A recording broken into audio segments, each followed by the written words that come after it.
Come on, pal, I don't want to hear your life story. Paw me! Hey everyone, this is Eric at Monkey Paw Wargaming. Welcome back. Today we're going to play the second community challenge that was written by Tom Panna over at TNG Productions. It's called Caught in the Herd, and the premise behind this mission is one of your survivors did something stupid, got into some trouble, and now is basically surrounded by walkers, and the other survivor has stumbled across this or heard the cries for help or whatever, and has just arrived on the scene to bail out their companion. So let's take a look at the board setup and then we'll get started. Okay, and we're back. So these are the two characters that I've chosen.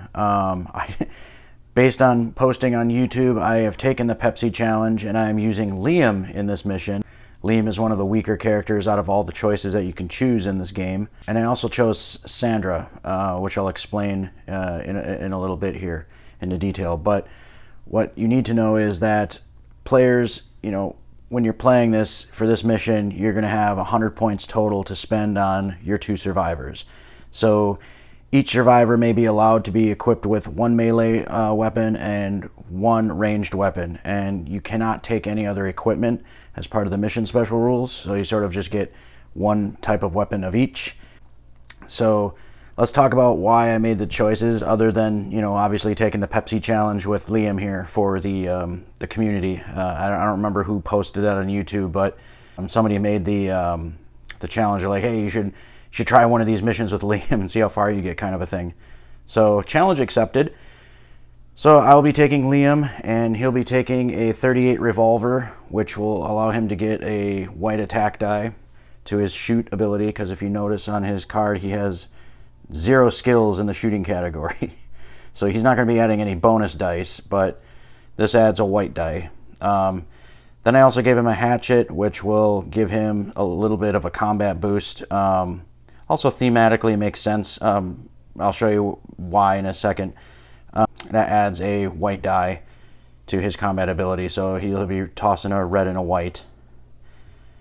And then Sandra, I gave her a compound bow. She's already throwing 2 red dice, and with an extra red dice with the compound bow, she'll be throwing 3. So she hopefully will be able to hit something. And the nice thing about this weapon is that it's silent. It doesn't make any noise, which is good. The hand-to-hand weapon that I gave her is a machete. That'll be adding a white melee to her attack roll, so she'll also be rolling a white and a red. So yeah, so that's pretty much it. The other reason why I chose Sandra is she's also has a special rule called Quick, which she may perform 2 move actions in the same turn if she has actions to spend, obviously, although she cannot double run. So the nice thing about her is she can sneak and then run, or run and then sneak, so she can cover a lot of ground very quickly. And I thought that that would be sort of a helpful sort of skill to have in this scenario. So let's go now and take a look at the game board, and then we'll get started. Okay, so here's the game board, and pretty much, Sandra went away to gather some firewood or some supplies, and Liam being a dope, probably made some noise or did something stupid, and now their base camp is now compromised, and he is now surrounded by walkers. So that's sort of where we're at in the story here that we're trying to tell. The additional rules for this mission is we have a rule called Swarmed by the Herd. So Survivor B, which is Liam, does not count as being active in the game until Survivor A, who is Sandra, uses a Are You Okay action. So the Are You Okay action, this is how it works. So this action may be taken when a survivor is within the kill zone of Survivor B and immediately roll an attack of a red dice equal to the threat level -1 against Survivor B's defense value. This roll is not subject to the bitten rule. If a Survivor B is still alive after this roll, they may activate as normal. If not, then immediately replace them with a walker model. Alright, so the other important thing to note is that the threat tracker will automatically be set at level 3, and it cannot go down below this level. And the additional special rule is noise will also cause the threat tracker to increase by 1 in addition to mayhem. So again, making noise and mayhem is going to cause the threat tracker to bump up. The game will end when all survivors have made it to the escape zone, which is at the end of the table. So basically they got to run out that way. The game will end if they've made it to the escape zone, or if they've died, or when the threat tracker reaches 18. I think that's about it, so let's get started with the game. Okay, so we're going to start turn 1 here. Turn 1, I think what's going to happen is Sandra is going to... She's going to sneak to here. And then what she's going to do is she's going to take a shot at this walker here with her compound bow. So she's rolling 3 dice. She hits once, and that's going to knock that walker prone. All right, and then so that is the end of the round for her. So we're now in the event phase. We're going to draw an event card. Frayed Nerves. We're on all quiet and low threat. One model with low nerve chosen by the player with initiative creates noise. If there are no eligible models, add 1 to the threat level. So Liam, being the dope that he is just made noise, so that increases the threat tracker by 1. So we're now up into low threat at 4. And it's back to Sandra's turn. So I think what Sandra's going to do is she's going to hold nerve, but she fails. So she fails to reduce the threat tracker by 1. So then she's going to sneak up to here, and she'll end her turn. So we'll draw an event card. Roamers. All quiet, low threat. Each player moves 1 eligible walker in a direction of their choice. We're going to move... let's move this walker down here. And this walker is going to move... And then when it moves through woods, it halves its movement. So it's going to go 2 inches... and then to about there. That's about half of its movement, roughly. Oh, we forgot to roll for them. At the end of the last phase, do they stand back up? Do they stand up? No, they stay down. We're now going to go to turn 3. So Sandra's already in the range now, so she's going to make a "Are you okay?" action, but not before she tries to lower the threat. So she's going to hold nerve, and she fails. And so we're going to roll. It's threat level -1, so we're rolling 3 attacks against Liam. So it's all 3 blanks. Just for posterity, Liam rolls a 1. So Liam is immediately able to activate. So what Liam is going to do is hold nerve, which he does, and it lowers the threat tracker from a 4 to a 3, so we're back into all quiet. And then that's the end of the round, so we're going to go into the event phase. Roamers, all quiet, low threat. Each player moves 1 eligible walker in a direction of their choice. So we got the roamers again. Let's make this interesting. Let's bring this guy over to here. So he's going to move 6 to that point there.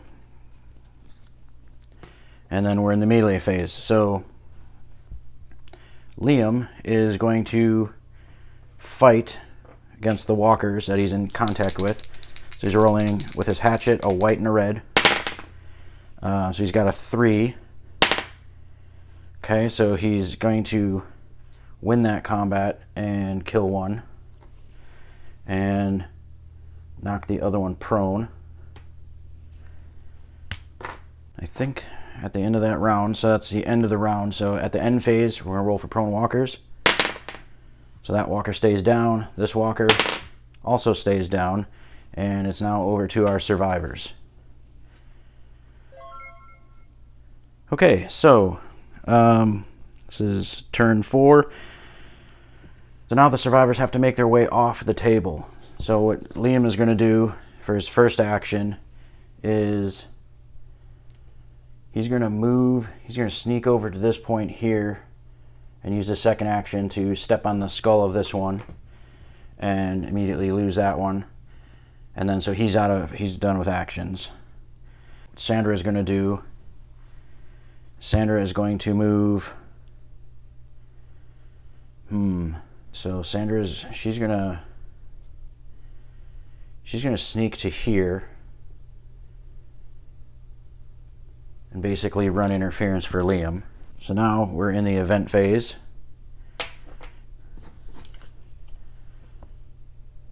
So that walker is in the kill zone. So that one's gonna come in. We're gonna draw an event card.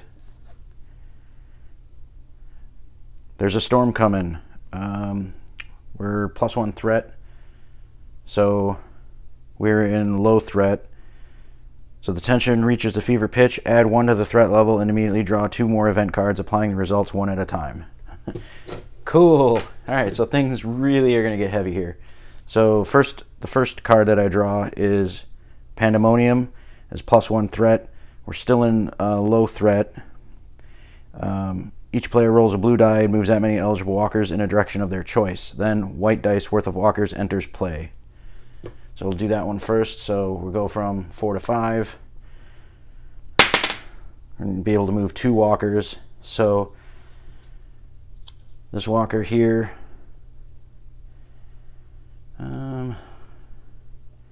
This walker here, let's do this one in the woods. This one's going to shamble this way. This one is basically... Let's see. Let's move this one. So this one's going to have its move, but it's going to end up in contact with Liam. That should be it for that. So let's draw the next event card. Forest walkers, all threat levels. Walkers shamble out of the trees. These walkers are placed using the rules for walkers entering play, but are placed on the edge of an area of wood instead the board. If there are no woods and walkers cannot be placed here, then place them at the board edge as usual. So we are in low threat. So there's 2 walkers, and then from the previous card we still have white dice worth of walkers also entering play, which is 3. So we're going to get 3 walkers. 3 walkers total, one of which is going to enter play as normal. Okay, we're back. So I placed the walkers. We have 1 walker on the edge here, and then 2 other walkers up at the top here, right at the edge of the woods. So we're going to start into the melee phase. So we're going to add 1 to the threat for that. We'll start with Sandra. Sandra is rolling a white and a red with the machete. And the walker rolls a blank as well, so she just pushes it, shoves it out of the way. Liam is going to take his hatchet and attack the other walker. That's 3. The defense for the walker is a 0, so he's going to knock that one prone.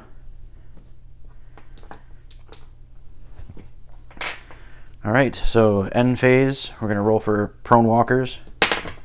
That one still stays down. The one over here also stays down. And that'll be the end of the round, and we'll move into the next turn. Okay, so the next turn here, we have Liam and Sandra sort of free to sort of move about. Let's see, the first thing that Sandra is going to do is she's going to sneak into contact with this walker here. And then what Liam is going to do is Liam is going to move up to this supply token, and search it. Draw a search card. Bandages. So he'll put that in his pack. And this is successfully searched. All right, we're now in the event phase, so I don't think there's any walkers in close to Liam, but this walker over here is definitely going to move to Sandra right there. And I think this walker here is out. Okay, so draw an event card. Pandemonium, +1 threat. So we're still under low threat. So each player rolls a blue dice and moves that many walkers, eligible walkers, in the direction of their choice. Then white walkers enter play. So the threat level goes up to 7. Blue dice, 2. So we're going to go, the zombie's going to sort of shamble around and go this way. And then this walker here is going to move to here. So they're all sort of following along now. Now we have melee, so Sandra, who's a hardened veteran.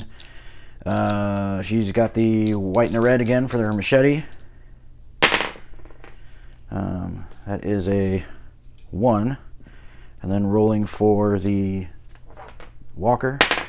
Or there's 2 walkers in there. Uh-oh. So they're rolling 2 more dice. Oh dear. So she's going to take 4 points of damage, and she's going to get bit.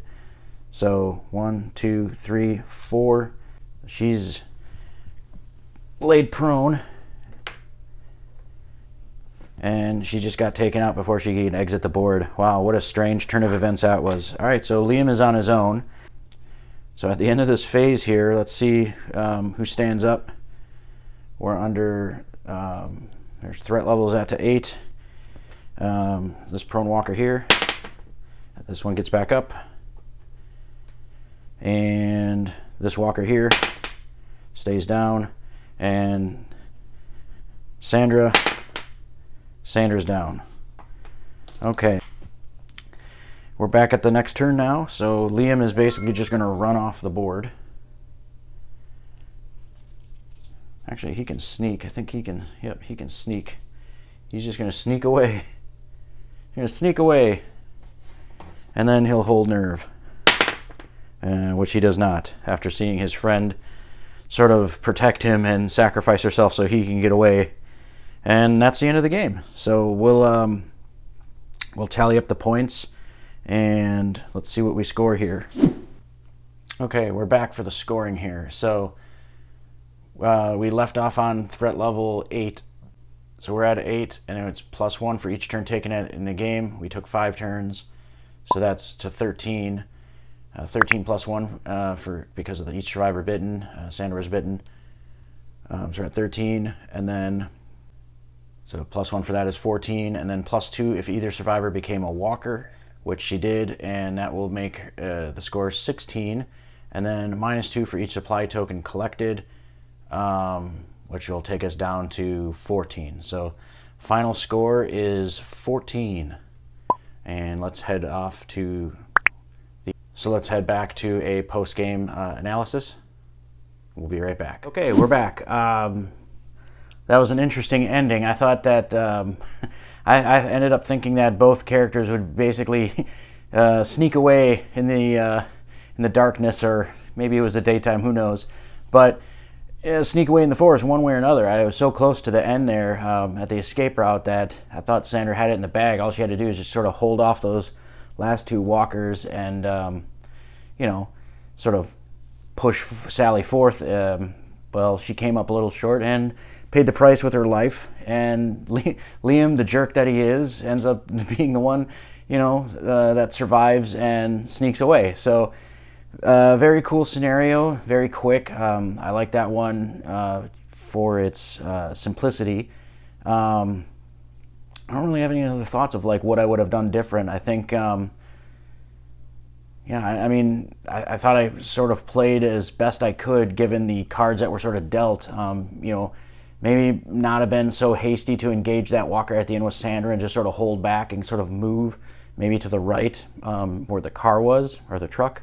But you know, I figured, you know, what are the odds? You know, she's rolling and they're only rolling 3 dice, and she's rolling 2 dice, and she's rolling a white dice out of it, and thinking that, you know, maybe that she'd be the, you know, somehow at least, you know, not get bitten. But I mean, when she rolled both blanks, I knew she was in big trouble there, because it's one thing to get bitten, but when the dice are so swingy like that, where you're rolling blanks and the walkers are rolling nothing but, you know, 1s and 2s, you know, she only has 4 vitality, so she's going to get torn apart very quickly. So I was at least hoping, like, okay, land a couple of blows. Hey, if you get a hatchet, a headshot or whatever with the hatchet, cool. Yeah, you're facing three dice worth of zombies, but maybe take a point or 2 of damage and then just sort of shrug it off, right? And then just get away. That didn't happen. So hope you enjoyed that. If you wanted to see how the guys over at TNG Productions did, you can check out their run through of this scenario. I'll leave the link down below to their YouTube channel, and that way you'll be able to see and compare scores. I don't, off the top of my head, I don't know. I don't know how well I did compared to theirs. Final score for me is 14. I guess that was, given the fact that I was using Liam, I suppose that was a pretty good score, I suppose. But yeah, you head over to their channel and check out and see what they did, and we'll talk to you soon.